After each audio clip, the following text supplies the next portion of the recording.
Champion trainer Alan GREEFF sends out 11 runners on Wednesday on the poly surface as well. He starts in the first race with two colts. One's an unraced son of Rafif.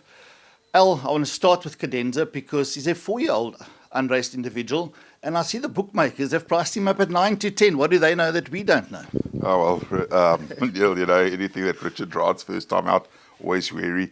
He came in pretty late, and he's the type of horse that has a chance, but definitely I don't think a 9 to 10 shot, but hopefully Richard can prove us wrong. The reason behind him possibly only having his first race as a 4-year-old?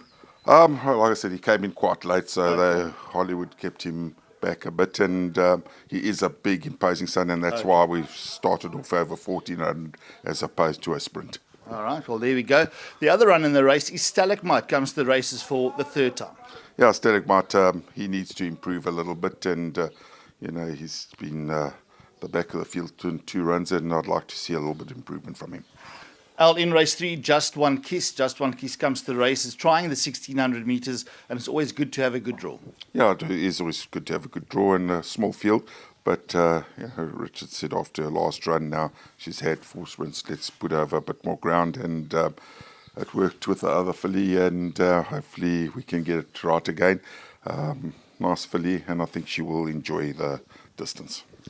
Moving on to race 4, first leg of the first jackpot, Grey Warrior. Now, this one's improving at every start, getting closer and closer. Yeah, no, he is. And, after his last run, 1400, Richard said, go as far as we can go. So the maiden 2-2 came up, and we put him in there. And if he repeats his last run, he was really eating up the ground in his last start. There's no reason why he shouldn't stay the distance. Right, now we get to quite a classy individual, in my opinion, in race 5. One Religion. Sure, but that's a heavy mass to carry. Big filly, big filly. So I must admit I'm more concerned about going the extra 300 metres over the 1900. I know she's shown that form in Joburg, but as far as weight's concerned, I'm not worried about her. She's a big strapping filly, and I think she can carry the weight. Richard did work her during the week last week, and he said, oh, nice size. He says, let them come. Yeah, I must say, that now that we've got a bit of confidence, I'll make that the horse to beat as well. I was just concerned about the 63, but our champion trainer says, not a problem. Move on to race 6, 3 nice fillies here as well. You've got Arabian Blue, then you've got Hot Sauce and Smashing. Let's start with the one that I believe is possibly, in inverted commas, the best of the lot, Hot Sauce. Richard Ferree rides, tries the poly, but has had a 4-month break. Yeah, she's had time off, just to mature. She wintered not so nicely. She got a really shaggy, woolly coat on her, and her coat is now looking, I'd say, 90% better. Like I said to Nadine the other day, you can't ignore the form of any horse behind another dance for me. And 3.5 lengths, will she need it? I don't think so. But stranger things have happened in, gone to Smashing, holding form consistent as ever, and was riding on last time. Arabian Blue, likewise, has needed a little bit of a break over the winter, and I'd like to see her run a better race. She's matured, she's grown, and she's filled out. All right, move on to race 7. 2 runners, Happy Wives and North Star. Let's start with North Star, Richard Ferree's mount for the day.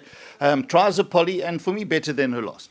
I think so. She's not a bad filly, and I think she was just a little bit sluggish out the gates last time as well. And I think you can expect a better run.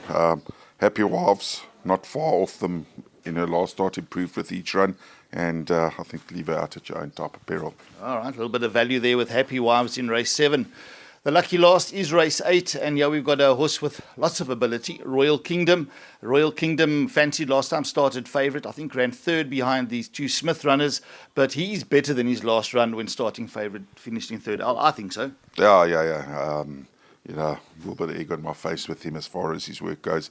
He's an incredible worker, so I've really been overconfident with him in his last 2 starts, but going a little bit further, maybe try something different.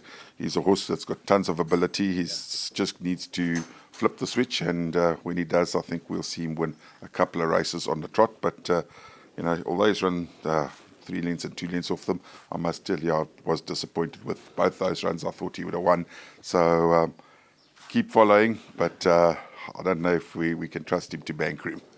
Oh, well, I don't know. He's a lovely horse. He's a lovely looking individual. He moves well as well. And I also agree that there's much more to come from Royal Kingdom. It looks like Alan GREEFF could continue on a good day on Wednesday as well. He had a good day last week and, well, he had a good couple of months in a row. And we look forward to seeing some more in the winner's box.